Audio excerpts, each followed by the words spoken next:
Welcome to SP news. ముందుగా headlines చూద్దాం.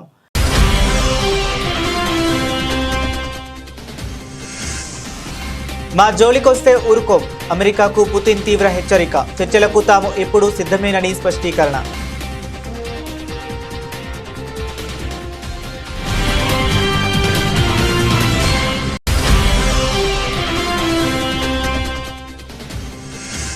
రోజ్గార్ మేళా సందర్భంగా కొత్తగా నియమితులైన వారికి ప్రధాని మోదీ అభినందనలు. దేశ సేవలో చురుకుగా పాల్గొనే అవకాశం లభించిందని వెల్లడి.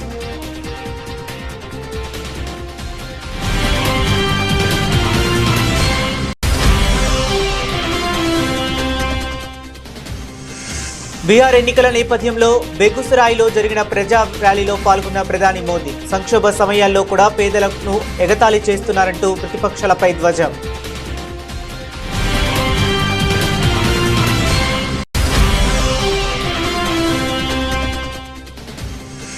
ఐక్యరాజ్య సమితి 80వ వార్షికోత్సవంలో పాల్గొన్న భారత విదేశాంగ శాఖ మంత్రి ఎస్ జయశంకర్ తమ సమిష్టి అనుబంధానికి ఇది ఒక ప్రకటనగా తాను భావిస్తున్నానని వెల్లడి.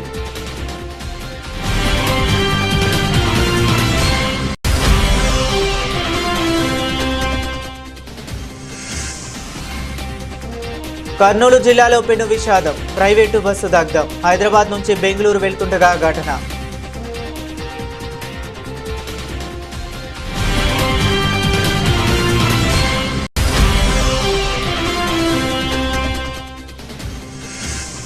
కర్నూలు బస్సు ప్రమాదంపై మంత్రి పొన్నం ప్రభాకర్ తీవ్ర స్పందన. నిర్లక్ష్యంగా ఉంటే ట్రావెల్స్ యజమానులపై హత్య కేసులు నమోదు చేస్తామని హెచ్చరిక.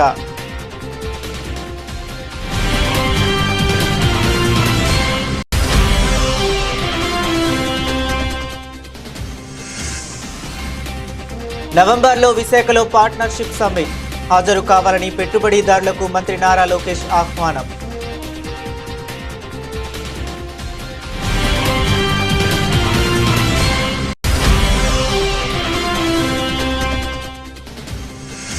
కాంగ్రెస్ నిరుద్యోగ బాకీ కార్డు ఆవిష్కరించిన మాజీ మంత్రి ఎమ్మెల్యే హరీష్ రావు. రేవంత్ రెడ్డి కళ్లు తెరిపించడానికి ఈ జూబ్లీహిల్స్ ఉప ఎన్నిక ప్రజలకు ఒక అవకాశమని పిలుపు.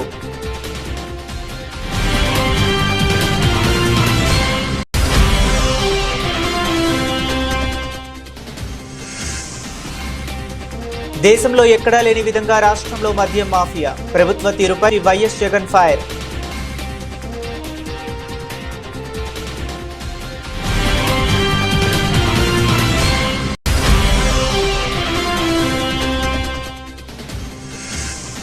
లిక్కర్ బాటిళ్ల హోల్గ్రామ్ కాంట్రాక్ట్ ను బీఆర్ఎస్ ప్రభుత్వం దుర్వినియోగం చేసింది. గత ప్రభుత్వంపై మండిపడ్డి మంత్రి జూపల్లి కృష్ణారావు.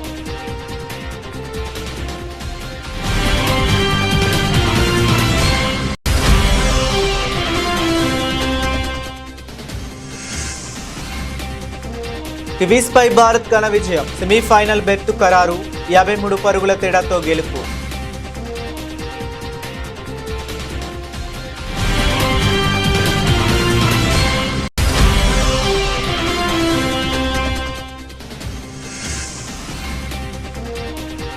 కాంతారాపై అల్లు అర్జున్ ప్రశంసలు. ఫ్రాన్స్ లోకి వెళ్లిపోయా అంటూ పోస్ట్.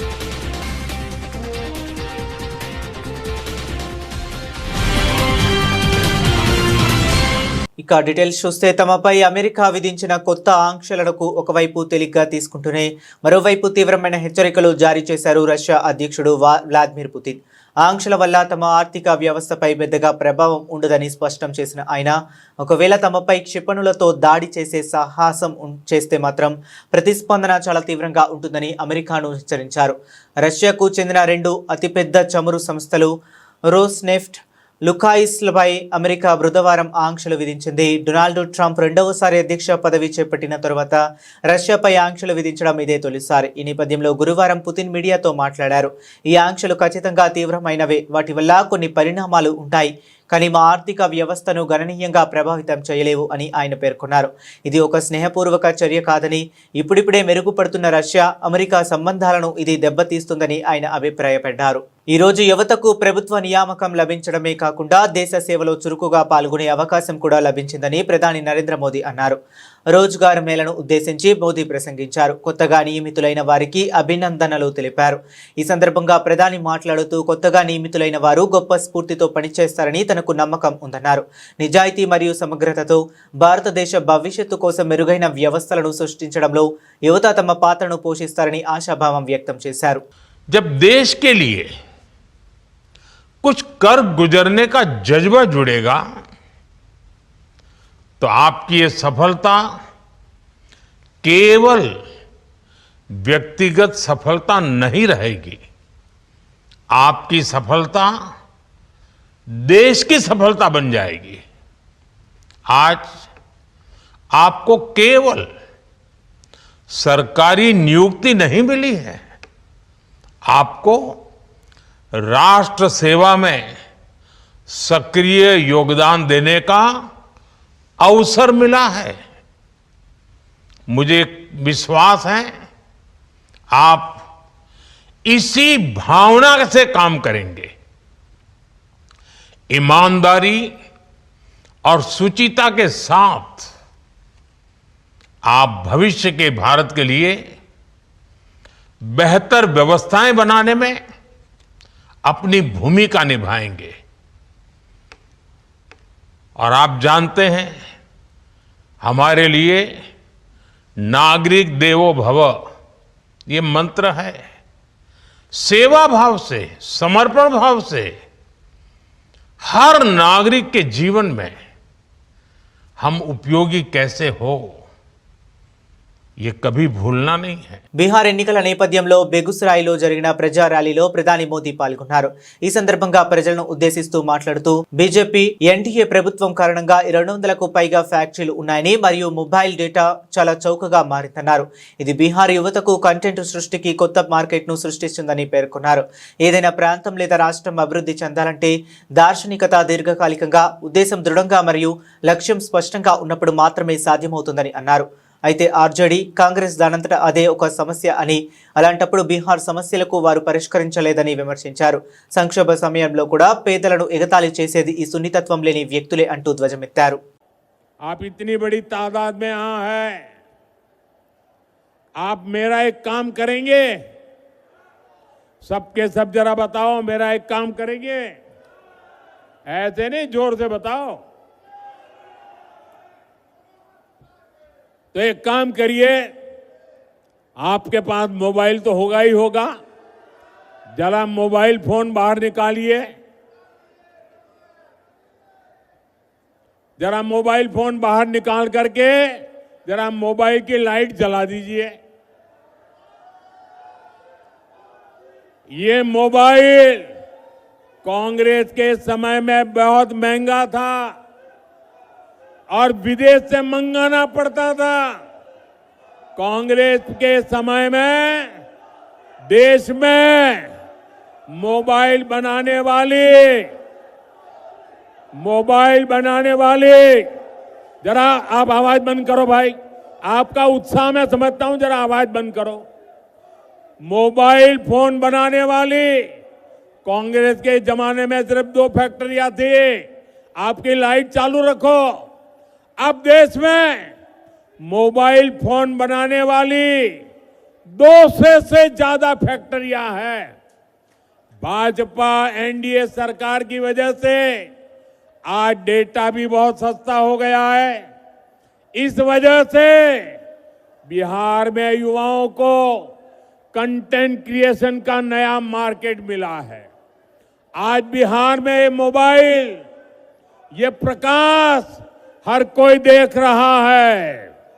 अब मैं आपसे पूछना चाहता हूं, आप मुझे बताइए साथियों, बिहार के लोगों के हाथ में जब इतनी रोशनी चमक रही है तो बिहार के लोगों को లాల్టేన్ కి జరూరత్ హై క్యా? ఐక్యరాజ్య సమితి 80వ వార్షికోత్సవం సందర్భంగా భారత విదేశాంగ శాఖ మంత్రి ఎస్ జైశంకర్ శుభాకాంక్షలు తెలిపారు. ఈ సందర్భంగా జైశంకర్ మాట్లాడుతూ ప్రపంచం క్లిష్ట పరిస్థితులను ఎదుర్కొంటున్న సమయంలో ఈ ముఖ్యమైన వార్షికోత్సవం సందర్భంగా ఐక్యరాజ్య సమితి పట్ల తమ సమిష్టి అనుబంధానికి ఇది ఒక ప్రకటనగా తాను భావిస్తున్నానని తెలిపారు. యుఎన్ వ్యవస్థాపక సభ్య దేశంగా ఐక్యరాజ్య సమితి దినోత్సవం సందర్భంగా హాజరైన వారందరికీ తాను హృదయపూర్వక శుభాకాంక్షలు తెలియజేశారు. Our collective attachment to the United Nations on this important anniversary at a time when the world is perhaps passing through somewhat difficult circumstances. It is truly a great pleasure to be with you here on this special occasion as we celebrate the 80th anniversary of the United Nations. As a founding member state of the UN, I extend warm wishes to all present on United Nations Day. Let me begin by congratulating the Department of Sports, Ministry of Communications, for organizing this very successful open competition on MyGov portal to design the commemorative postage stamp celebrating UN at 80.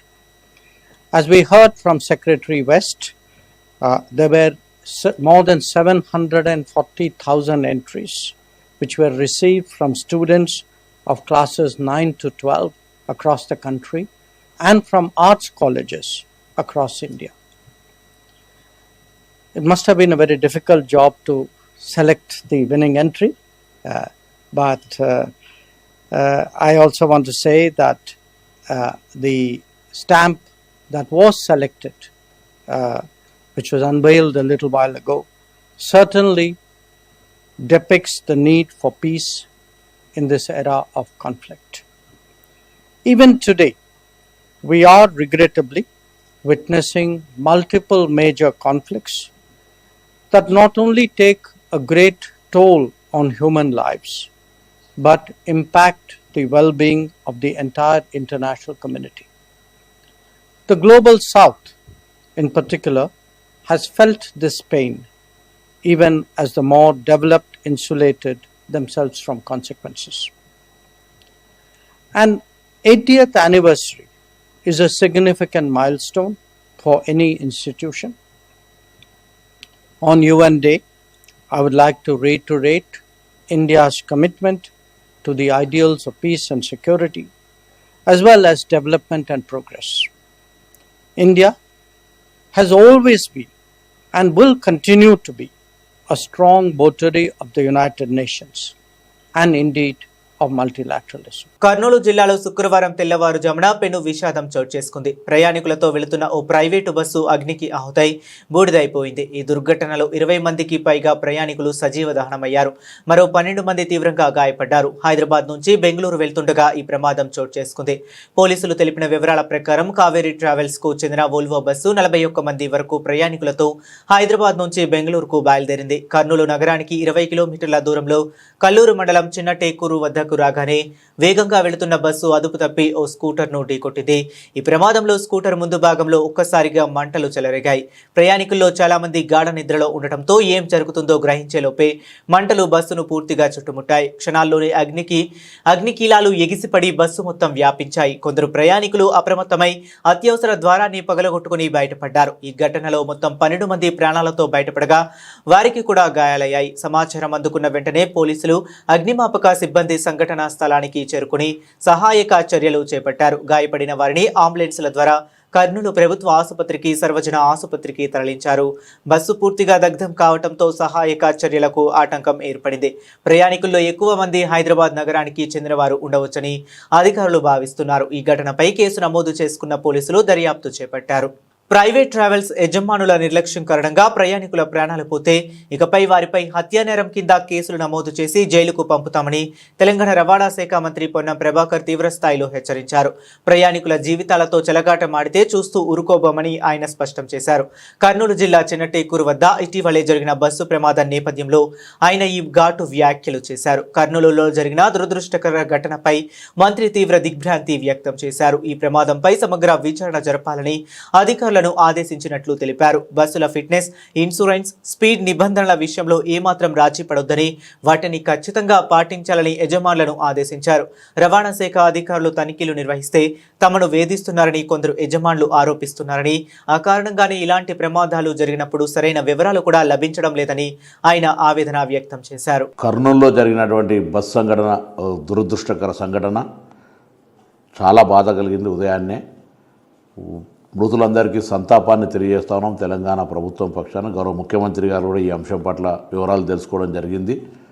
అక్కడ తక్షణంగా తెలంగాణ ప్రభుత్వం నుంచి ఏదైనా సహాయక చర్యలు జరగాల్సి ఉంటే సంబంధిత రవాణా శాఖ అధికారులను కూడా ఆదేశించడం జరిగింది తెలంగాణకు సంబంధించి.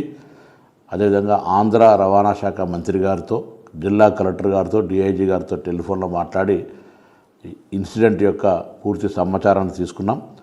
ఇవి ఒక దురదృష్టకర సంఘటన. దీని పట్ల భవిష్యత్తులో, ఎందుకంటే హైదరాబాద్ వయా ఆంధ్ర, కర్ణాటక వయా ఆంధ్ర, హైదరాబాద్కు రోజు వేల మంది ప్రయాణం చేసే ఈ యొక్క బస్సు వ్యవస్థలో అన్ని రకాల చర్యలు తీసుకోవడానికి 3 మంత్రులము, 3 ట్రాన్స్పోర్ట్ కమిషనర్ తొందరలో సమావేశమై తదుపరి ఇటువంటి ఇన్సిడెంట్ జరగకుండా తీసుకోవాల్సిన చర్యలను తీసుకుంటాం. ఉదాహరణకు తిరుపతిలో ఘాట్ రోడ్ ఎక్కేప్పుడు ఎంత సమయం తీసుకుంటుంది, దిగేప్పుడు ఎంత సమయం తీసుకుంటుందో ఎంట్రీ ఎగ్జిట్లో రికార్డ్ చేస్తారు. ఇక్కడ కూడా హైదరాబాద్ నుంచి బెంగళూరుకి వెళ్ళినా, హైదరాబాద్ నుంచి తిరుపతికి వెళ్ళినా, హైదరాబాద్, విజయవాడ, రాజమండ్రి, వైజాగ్లకు వెళ్ళినా ఇటువంటి నిబంధన తేవడం ద్వారా స్పీడ్ లిమిట్, యాక్సిడెంట్ నివారించే హక్కు ఉంటుంది. అదేవిధంగా బస్సు ఓనర్స్ కానీ ట్రావెల్స్ సంబంధించిన వాళ్ళకు కూడా విజ్ఞప్తి చేస్తున్నాం, హెచ్చరిక చేస్తూ ఉన్నాం. రవాణా శాఖ తరఫున మీరు మీ యొక్క ఫిట్నెస్ కానీ, ఇన్సూరెన్స్ కానీ తదితర అంశాల పట్ల ఎక్కడ నిర్లక్ష్యం వహించినా నేరుగా హత్యా నేరం పెట్టి లోపలికి పంపుతాం. జాగ్రత్త అని చెప్తా ఉన్నాం.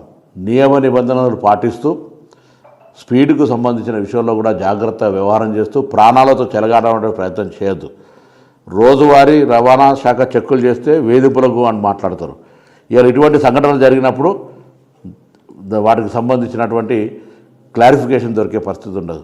ఇలా ఏది ఏమైనా బస్సు ఒడిశాలో రిజిస్ట్రేషన్ అయింది, హైదరాబాద్ నుంచి బెంగళూరుకి వెళ్తూ ఉంది. అర్ధరాత్రి మోటార్ సైకిల్ బస్ కిందకి వచ్చి ప్రమాదం జరిగింది. ఏదైనా కారణాలు కావచ్చు. తప్పకుండా వీటి పట్ల సంబంధిత గౌరవ ఆంధ్ర మంత్రి, కర్ణాటక మంత్రి, నేను తప్పకుండా దీన్ని కూర్చొని ఏం చేయాలనే ఆలోచన కొద్దీ భవిష్యత్తులో సంఘటన జరగకుండా చర్యలు తీసుకుంటాం. మృతులకు మా సానుభూతి. తప్పకుండా ఎటువంటి పునరావాస చర్యలు అక్కడ అన్ని చర్యలకు సంబంధించి తెలంగాణ ప్రభుత్వం తరఫున ఆంధ్ర ప్రభుత్వానికి పూర్తిగా సపోర్టివ్గా ఉంటుంది.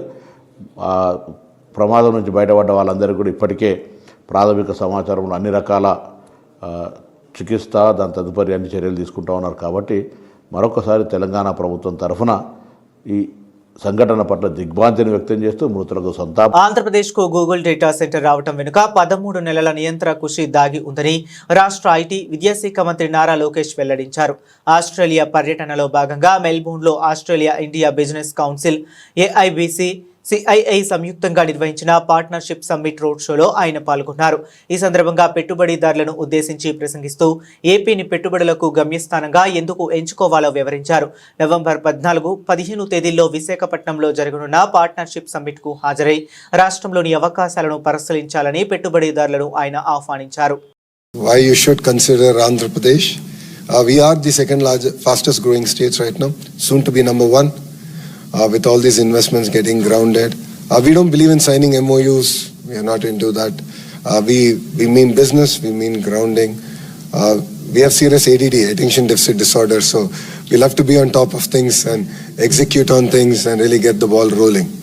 So as my team members have shared, we are hosting a partnership summit in Visakhapatnam. It's a beautiful city. 14th and 15th of November. So please come visit us. For people who know India, if Bangalore were to marry Goa and have a child, that will be Visakhapatnam. We are best of both worlds. It's a gorgeous city. It's the 9th largest economic city in India. We aspire to be among the top 3. And Visakhapatnam economic corridor, as we call it, is going to be $1 trillion economic corridor for us. So we are looking now planning, because we have had massive investments, massive announcements come in and work started. We don't have challenges that our neighbors are having in terms of infrastructure. We have to build an economic corridor that will thrive over the next century. And the work is already on. So please come visit us. I'll be there. We'll be more than happy to host you. And I would love to open up this session. Congress నిరుద్యోగ బాకీ కార్డును మాజీ మంత్రి MLA Harish Rao ఆవిష్కరించారు. ఈ సందర్భంగా హరీష్ రావు మాట్లాడుతూ రేవంత్ రెడ్డి కళ్ళు తెరిపించడానికి ఈ జూబ్లీహిల్స్ ఉప ఎన్నిక నిరుద్యోగులకు ఒక అవకాశమని అన్నారు. ఆనాడు కాంగ్రెస్ పార్టీని గెలిపించడానికి బస్సు యాత్ర చేశారని, ఆ కాంగ్రెస్ కళ్ళు తెరిపించాలంటే తమ నిరుద్యోగులు దండు కట్టి బయలుదేరి వాళ్లను ఓడించండి అంటూ పిలుపునిచ్చారు. నిరుద్యోగులను రాహుల్ గాంధీ, ప్రియాంక గాంధీ మోసం చేశారు కనుక ఓడిపోయారని వాళ్లకు అర్థం కావాలని అన్నారు. ఇవాళ మీ చేతిలో ఒక అవకాశం ఉంది. రేవంత్ రెడ్డి కళ్ళు తెరిపించడానికి మీ చేతిలో ఒక అవకాశం ఉంది. ఈ జూబ్లీ హిల్స్ ఉప ఎన్నిక కొంతమంది చెల్లెళ్ళు ఎలక్షన్లో నామినేషన్ వేసినట్టు కూడా నేను పేపర్లో చదివాను. నేను మీతో కోరేది ఒక్కటే, జూబ్లీ హిల్స్ ఓడిపోతే రేవంత్ రెడ్డి ఏం గద్దె దిగడు కదా, ఆయన ముఖ్యమంత్రి పదవి ఏం పోదు కదా, ఇంకా 3 ఏళ్ళు పక్కా ఉంటాడు ఆయన్నే రేవంత్ రెడ్డి, ఉండాలని కూడా మేము కోరుకుంటున్నాం. ఇక మళ్ళా కాంగ్రెస్ 20 ఏళ్ళ దాకా మొలవదిగా. అయితే నేను మీతో కోరేది ఒక్కటే, దయచేసి మీరు కాంగ్రెస్ను జూబ్లీ హిల్స్లో ఓడించాలని, ఆనాడు కాంగ్రెస్ను గెలిపించాలని బస్సు యాత్ర చేసిండ్రు. ఆనాడు కాంగ్రెస్ మిమ్మల్ని వేడుకున్నది, వాడుకున్నది. ఇవాళ గెలిచి గద్దెనెక్కి మీకు దగా చేసింది కాంగ్రెస్. ఆ కాంగ్రెస్ కళ్ళు తెరిపించాలంటే, ఆ కాంగ్రెస్ కు సురుకు బుట్టాలంటే జూబ్లీ హిల్స్ లో కాంగ్రెస్ ను ఓడించడానికి మా నిరుద్యోగ యువతి యువకులందరూ దండుగట్టి బయలుదేరండి. కాంగ్రెస్ ఓడితే ఆయన రివ్యూ చేసుకుంటాడు. రాహుల్ గాంధీ అడుగుతాడు, నేను ఏమైందా నువ్వు ఎందుకు ఓడినావు అంటే, అప్పుడు మా నిరుద్యోగ యువతి యువకులకు 2 లక్షల ఉద్యోగాలు ఇస్తా అని రాహుల్ గాంధీ, ప్రియాంక గాంధీ మాట ఇచ్చి మోసం చేసింది కనుక ఈ నిరుద్యోగ యువకులే కాంగ్రెస్ ను ఓడించిండ్రు అనేటువంటి విషయం వాళ్ళకి అర్థం కావాలి. ఉద్యోగాలు ఇవాళ మనకు 2 లక్షల ఉద్యోగాలు రావాలంటే, మెగా డిఎస్సి రావాలంటే, జీవో 46 అమలు కావాలంటే జూబ్లీ హిల్స్ లో కాంగ్రెస్ కు గుణపాఠం చెప్పండి. అప్పుడే ఇవన్నీ వస్తాయి. గవర్నమెంట్ ఏం మారేది, కొత్త గవర్నమెంట్ ఏం ఎక్కదు. కానీ తన తప్పులు తాను తెలుసుకోవాలంటే, కాంగ్రెస్ రివ్యూ చేసుకోవాలంటే ఇవాళ కాంగ్రెస్ ను మనం ఓడించాల్సినటువంటి అవసరం ఉంది. రాష్ట్రంలో వ్యవస్థీకృతంగా కొనసాగుతున్న నకిలీ మద్యం దందాతో ప్రజల ఆరోగ్యం పణంగా పెట్టి మద్యం మాఫియా కోట్లు గడిస్తుందని మాజీ ముఖ్యమంత్రి వైఎస్ఆర్సీపీ అధినేత వైఎస్ జగన్మోహన్ రెడ్డి ఆక్షేపించారు. ఆయన నిందలు వేరే వారిపై వేస్తూ తప్పించుకో చూస్తున్నారని ఆయన విమర్శించారు. విశాఖలో తమ ప్రభుత్వ హయాంలోనే అదానీ డేటా సెంటర్ బీజం పడిందని పార్టీ కేంద్ర కార్యాలయంలో మీడియాతో మాట్లాడిన వైఎస్ జగన్ వెల్లడించారు. పర్ఫార్మెన్స్ లో వీక్, క్రెడిట్ చోరీలో పీక్ అయిన సీఎం చంద్రబాబు ఇప్పుడు గూగుల్ డేటా సెంటర్ పై ఇదే తరహాలో ప్రచారం చేసుకుంటున్నారని తెలిపారు. మరోవైపున ఇల్లిసిట్, స్పూరియస్ లిక్కరు విచ్చలవిడిగా తాగిస్తున్నారు, ప్రతి 4-5 బాటిల్లో ఒక బాటిల్. మరోవైపు ఈ ప్రైవేట్ మాఫియా లిక్కర్ షాపులు ఏదైతే ఇండెంట్ ప్లేస్ చేస్తారో, వీళ్ళకి కావాల్సిన డిస్టరీలకు, వీళ్ళకి కావాల్సిన బ్రాండ్లు, వీళ్ళకి కావాల్సిన డిస్టరీలకు అవి మాత్రమే గవర్నమెంట్ డబ్బులు కట్టి వీళ్ళకి సప్లై చేస్తుంది. అది ఇంకొక స్కామ్. నిజంగా ఆశ్చర్యం కలిగించే విషయాలు ఇవన్నీ. మా జోగి రమేష్ మీద డైవర్ట్ చేస్తూ ఆరోపణలు చేశారు. మా జోగి రమేష్ 2 ఫోన్లు ఇలా చూపించినాడు. అయ్యా ఈ నా ఫోన్లో నుంచి నాకు ఆ జనార్దన్ రావు అనేవాడు ఎవడో తెలియదు, పరిచయాలు లేవు, మాట్లాడే సంబంధాలు లేవు, అది సత్సంబంధాలు అంతకన్నా లేవు, ఇదిగో నా ఫోన్లో అని చెప్పి జోగి రమేష్ చూపించినాడు. మరి జోగి రమేష్కు పరిచయమే లేని వ్యక్తితో చాట్స్ జరిగినట్టుగా ఫోన్ పోయింది అని చెప్తా ఉన్న జనార్దన్ రావు ఫోన్లో నుంచి రిలీజ్ అవుతాయి ఆ చాట్స్. అంటే ఏ స్థాయిలోకి వీళ్ళు దిగజారిపోతా ఉన్నారు చూడండి ఒకసారి. సిబిఐ ఎంక్వైరీ అడుగుతూ ఈ పాట చూపిస్తూ అప్పుడు ఏమంటారు, ఫోన్ లేదు, పోయిందని ఆయనే కంప్లైంట్ ఇచ్చినాడు, ఫోనే లేదు కదా అని వీళ్ళు అంటారు. కానీ ఈ లోపల డ్యామేజ్ చేస్తూ ఉన్నారు కదా డైవర్షన్ పాలిటిక్స్లో. అంటే ఒక మనిషిని, ఒక వ్యక్తిత్వ హరణం కాదా ఇది అని అడుగుతా ఉంది. 87,000 కోట్ల రూపాయలు అదానీ పెట్టుబడి పెడతా ఉంది గూగుల్ను తీసుకొచ్చేదానికి. This project is being developed by Adani. $10 billion ఖర్చు చేసి 87,000 కోట్ల రూపాయలు ఖర్చు చేసి గూగుల్ని తీసుకొచ్చే కార్యక్రమం జరుగుతుంది ఇక్కడ. The entirety of the project is being constructed by Adani. It is going to be the world's largest data centre. కట్టిన తర్వాత గూగుల్ క్లయింట్గా వాటిని వాడుకుంటుంది. $10 బిలియన్ తీసుకొచ్చి ఇక్కడ పెట్టి ఇంత కష్టపడి సింగపూర్ గవర్నమెంట్ నుంచి కేబుల్ తిప్పించి కేంద్ర ప్రభుత్వము, సింగపూర్ గవర్నమెంటు, వైఎస్ఆర్సీపీ గత ప్రభుత్వము 87,000 కోట్ల పెట్టుబడి ఇన్ని పెట్టిన తర్వాత గూగుల్ వస్తుంది. క్రెడిట్ అనేది ఎవరికి ఇవ్వాలా? ఒక వైసీపీ ప్రభుత్వంలోనే ఇది 300 మెగావాట్లకు సంబంధించి అప్పుడే బీజం పడింది, అప్పుడే గూగుల్కు అదానికి ఉన్న రిలేషన్షిప్ అప్పటి నుంచే ఉన్నది, అప్పుడే జగన్ ప్రభుత్వం, వైసీపీ ప్రభుత్వం సింగపూర్ గవర్నమెంట్కి లేఖ రాసింది, అప్పుడే కేంద్ర ప్రభుత్వం ఇన్వాల్వ్ అయ్యి సింగపూర్ ప్రభుత్వం లిక్కర్ బాటిళ్ల హోల్లో గ్రామ్ కాంట్రాక్ట్ ను బీఆర్ఎస్ ప్రభుత్వం దుర్వినియోగం చేసిందని ఎక్సైజ్ మరియు పర్యాటక శాఖ మంత్రి జూపల్లి కృష్ణారావు తెలిపారు. వాటిని కాంగ్రెస్ సర్కార్ ప్రక్షాళన చేస్తుందని పేర్కొన్నారు. ఈ విషయమై ఆయన మీడియాతో మాట్లాడారు. భారత రాజ్యాంగం ప్రకారం చట్టసభలు, పార్లమెంటు, శాసనసభ అంటే చట్టాలు చేసే శాసనసభలు, రెండవది న్యాయ వ్యవస్థ, మూడవది ఎగ్జిక్యూటివ్ బాడీ కార్యనిర్వాహక వ్యవస్థ. రాజ్యాంగం ప్రకారం కార్యనిర్వాహక ఎగ్జిక్యూటివ్ బాడీ హెడ్ ఎవరు? రాష్ట్రంలో ఎగ్జిక్యూటివ్ హెడ్ ముఖ్యమంత్రి, సంబంధిత శాఖలకు మంత్రులు ఎగ్జిక్యూటివ్ హెడ్స్. వాళ్ళ కింద పనిచేసిన సెక్రటరీస్, వాళ్ళకి సపోర్టింగ్ స్టాఫ్. ఇక్కడ ఒక అంశం చెప్తాను మీకు. గత ప్రభుత్వ హయాంలో ఈ యొక్క లిక్కర్ బాటిల్స్ పైన ఉండేటువంటి క్యాప్ అనేటువంటి హోలోగ్రామ్స్ ఏవైతే ఉంటాయో అది 2013లో, అంటే 21 ఆగస్టు 2013లో ఒక కంపెనీకి ఆ హోలోగ్రామ్స్ కాంట్రాక్ట్ ఇచ్చింది. 2014లో వచ్చినటువంటి టీఆర్ఎస్ ప్రభుత్వం 1వ తారీఖు జూలై 2014 నుంచి 2019 వరకు అదే కంపెనీకి అగ్రిమెంట్ చేసి కంటిన్యూ చేసిండు. 2019లో అగ్రిమెంట్ టర్మ్ అయిపోయింది. ఆ తదనంతరం అంటే 2019 నుంచి 2023 ఈ ప్రభుత్వం వచ్చే నాటికి నామినేషన్ పైన ప్రతి సంవత్సరం ఎక్స్టెన్షన్ ఇచ్చుకుంటూ పోయాను, టెండర్ పిలవకుండా. ఎప్పుడైతే నా దృష్టికి, నేను మంత్రి అయిన తర్వాత నా దృష్టికి రాగానే 2 మాసాలకే అధికారుల సమీక్షలో స్పష్టంగా చెప్పిన నామినేషన్ ఎట్లా ఇస్తారు, అసలు వాళ్ళు ఎట్లా ఇచ్చిండ్రు, బుద్ధి ఉందా లేదా, 5 సంవత్సరాల పాటు నామినేషన్ ఇస్తారా, సంవత్సరానికి 40 కోట్ల రూపాయల కాంట్రాక్ట్, అది నామినేట్లు ఇస్తారు, ఎందుకు టెండర్ పిలవలేరు? సో కాబట్టి ఇమ్మీడియట్గా దానిపైన చర్యలు తీసుకోమని 2 సమీక్షలు చెప్పడం జరిగింది. సమీక్షల్లో చెప్పిన తర్వాత కూడా స్పందన లేని సందర్భంలో నేను మళ్ళీ రైటింగ్ లో 13వ తారీఖు ఆగస్టు 2024, అంటే కరెక్ట్ గా 1 సంవత్సరం 2 మాసాలు అయితే ఉంది, లెటర్ పంపించినాం. తర్వాత 24 సెప్టెంబర్ 2024లో మళ్ళీ నోటు పంపించినాం ఎందుకు చేయట్లేదని. మళ్ళీ 27 సెప్టెంబర్ 2024లో మళ్ళీ కూడా నోటు పంపించినాం. అట్లాగే 17 అక్టోబర్ 2024లో మళ్ళీ కూడా వాళ్లకు నోట్ పంపించి రిమైండర్ పంపించినాం. మళ్ళీ 9 డిసెంబర్ 2024లో కూడా పంపడం జరిగింది. అంటే ఏమని చెప్పినాం, ఏదైతే ప్రపంచంలో బెస్ట్ టెక్నాలజీ అవుతుందో ఆ టెక్నాలజీని ఐడెంటిఫై చేసి expression of interest, EOI expression of interest చేసి టెక్నాలజీ ఐడెంటిఫై చేసి ఆ టెక్నాలజీ ప్రకారం టెండర్ పిలవండి అన్నాం. దానికి సంబంధించి ఆ కమిటీ ఏర్పాటు చేయడం జరిగింది. ఆ కమిటీకి చైర్మన్ గా ప్రిన్సిపల్ సెక్రటరీ రిజ్వీని ఏర్పాటు చేసినాం. అంటే దగ్గర ఆల్మోస్ట్ 1 సంవత్సరం 4 మాసాలు 3 మాసాలు అవుతా ఉంది. కమిటీ చేసిన తర్వాత కమిటీ మీటింగ్ లో పెట్టలేవాడు. మహిళల ఐసీసీ వన్డే ప్రపంచ కప్ లో భారత జట్టు అదరగొట్టింది. బ్యాటింగ్, బౌలింగ్ లో సమిష్టిగా రాణించి న్యూజిలాండ్ పై ఘన విజయం సాధించింది. వర్షం కారణంగా ఓవర్లు కుదించిన మ్యాచ్ లో డక్వర్త్ లూయిస్ పద్ధతి ప్రకారం 53 పరుగుల తేడాతో గెలిచి సెమీఫైనల్లో అడుగుపెట్టింది. భారత బ్యాటర్లు స్మృతి మంధాన 109, ప్రతికా రావల్ 122 శతకాలతో చెలరేగగా కివీస్ బ్యాటర్లు Brooke Halliday 81, Isabella Gaze 65 not out.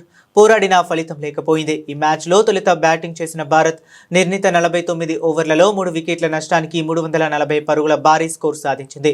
Bharat innings 48వ over తర్వాత వర్షం అంతరాయం కలిగించడంతో మ్యాచ్ను 49 ఓవర్లకు కుదించారు. అనంతరం న్యూజిలాండ్ లక్ష్య ఛేదనకు ముందు మరోసారి వర్షం పడడంతో డక్వర్త్ లూయిస్ పద్ధతి ప్రకారం లక్ష్యాన్ని 44 ఓవర్లలో 325 పరుగులుగా నిర్ధారించారు. భారీ లక్ష్యంతో బరిలోకి దిగిన న్యూజిలాండ్కు ఆరంభంలోనే ఎదురు దెబ్బ తగిలింది. కివీస్ 59 పరుగులకి 3 వికెట్లు కోల్పోయి కష్టాల్లో పడింది. ఈ దశలో Brook Halliday 81, Isabella Gaze 65 not out అద్భుతంగా పోరాడారు. చివరిలో భారీ షాట్ కు యత్నించి హాలిడే అవుట్ కావడంతో కివీస్ ఆశలు ఆవిరయ్యాయి. దీంతో న్యూజిలాండ్ 44 ఓవర్లలో 8 వికెట్లకు 271 పరుగులు మాత్రమే చేయగలిగింది. భారత బౌలర్లలో రేణుకా సింగ్, క్రాంతి గౌడ్ చెరో 2 వికెట్లు పడగొట్టారు. దేశవ్యాప్తంగా సంచలనాలు సృష్టిస్తున్న కన్నడ చిత్రం కాంతారా చాప్టర్ 1 పై ఐకాన్ స్టార్ అల్లు అర్జున్ ప్రశంసల వర్షం కురిపించారు. ఇటీవలే ఈ చిత్రాన్ని వీక్షించిన ఆయన సోషల్ మీడియా వేదికగా తన అనుభూతిని పంచుకున్నారు. కాంతారా ఒక మైండ్ బ్లోయింగ్ చిత్రమని అభివర్ణించారు. నిన్న రాత్రి కాంతారా చూశాను, చాలా అద్భుతంగా ఉంది. సినిమా చూస్తున్నంతసేపు నేను ఒక ట్రాన్స్ లోకి ఉండిపోయాను అని అల్లు అర్జున్ తన పోస్ట్లో పేర్కొన్నారు. చిత్రంలో ముఖ్య పాత్ర పోషించి దర్శకత్వం వహించిన రిషబ్ శెట్టిపై ఆయన ప్రత్యేక ప్రశంసలు కురిపించారు. రచయితగా, దర్శకుడిగా, నటుడిగా 1 మ్యాన్ షో చేసినందుకు రిషబ్ శెట్టి గారికి నా అభినందనలు. ఆయన ప్రతి విభాగంలోనూ అద్భుతంగా రాణించారు అని కొనియాడారు. చిత్రంలోని ఇతర నటీనటులు రుక్మిణి, జయరామ్, గుల్షాన్ దేవయ్య అద్భుతంగా నటించారని తెలిపారు. సంగీత దర్శకుడు Ajaneesh, cinematographer Aravind S Kashyap, art director Dharani Gange, stunt master Arjun రాజుల పనితీరు గురించి కూడా అల్లు అర్జున్ ప్రత్యేకంగా అభినందించారు. ఇంతటి గొప్ప చిత్రాన్ని నిర్మించిన నిర్మాత విజయ్ కిరంగదూర్, హుంబాలే ఫిలిమ్స్ బృందానికి శుభాకాంక్షలు తెలిపారు. బులెటిన్ ముగించే ముందు మరొకసారి హెడ్లైన్స్ చూద్దాం.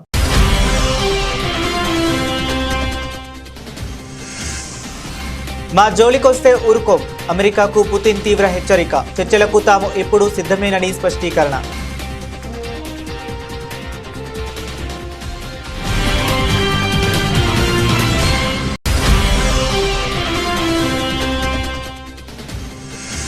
రోజ్గార్ మేళా సందర్భంగా కొత్తగా నియమితులైన వారికి ప్రధాని మోదీ అభినందనలు. దేశ సేవలో చురుకుగా పాల్గొనే అవకాశం లభించిందని వెల్లడి.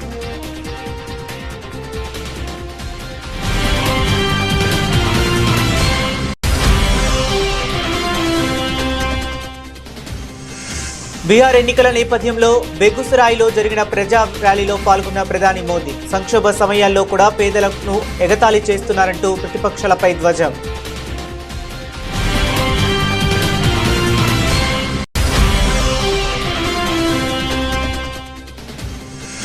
ఐక్యరాజ్య సమితి 80వ వార్షికోత్సవంలో పాల్గొన్న భారత విదేశాంగ శాఖ మంత్రి ఎస్ జయశంకర్ తమ సమిష్టి అనుబంధానికి ఇది ఒక ప్రకటనగా తాను భావిస్తున్నానని వెల్లడి.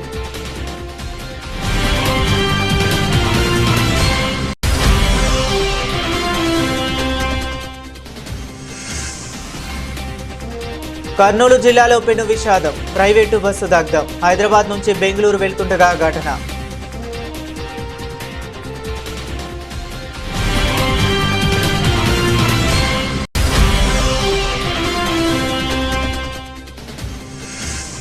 కర్నూలు బస్సు ప్రమాదంపై మంత్రి పొన్నం ప్రభాకర్ తీవ్ర స్పందన. నిర్లక్ష్యంగా ఉంటే ట్రావెల్స్ యజమానులపై హత్య కేసులు నమోదు చేస్తామని హెచ్చరిక.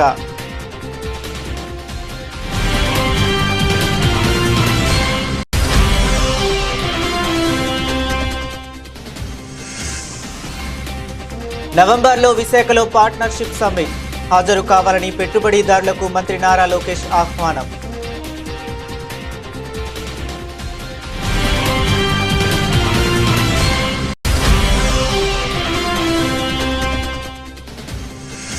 కాంగ్రెస్ నిరుద్యోగ బాకీ కార్డు ఆవిష్కరించిన మాజీ మంత్రి ఎమ్మెల్యే హరీష్ రావు. రేవంత్ రెడ్డి కళ్ళు తెరిపించడానికి ఈ జూబ్లీహిల్స్ ఉప ఎన్నిక ప్రజలకు ఒక అవకాశమని పిలుపు.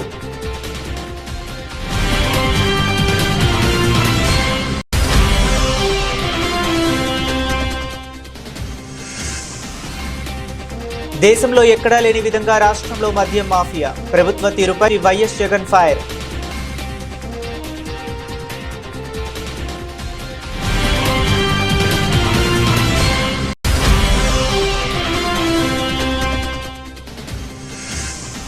లిక్కర్ బాటిళ్ల హోల్గ్రామ్ కాంట్రాక్ట్ ను బీఆర్ఎస్ ప్రభుత్వం దుర్వినియోగం చేసింది. గత ప్రభుత్వంపై మండిపడ్డే మంత్రి జూపల్లి కృష్ణారావు.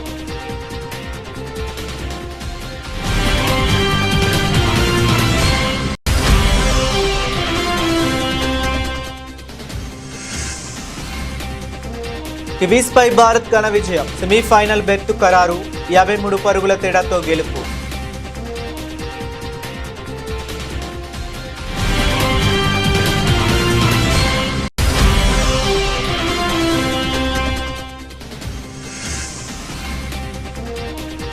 కాంతారాపై అల్లు అర్జున్ ప్రశంసలు. ఫ్రాన్స్ లోకి వెళ్లిపోయా అంటూ పోస్ట్.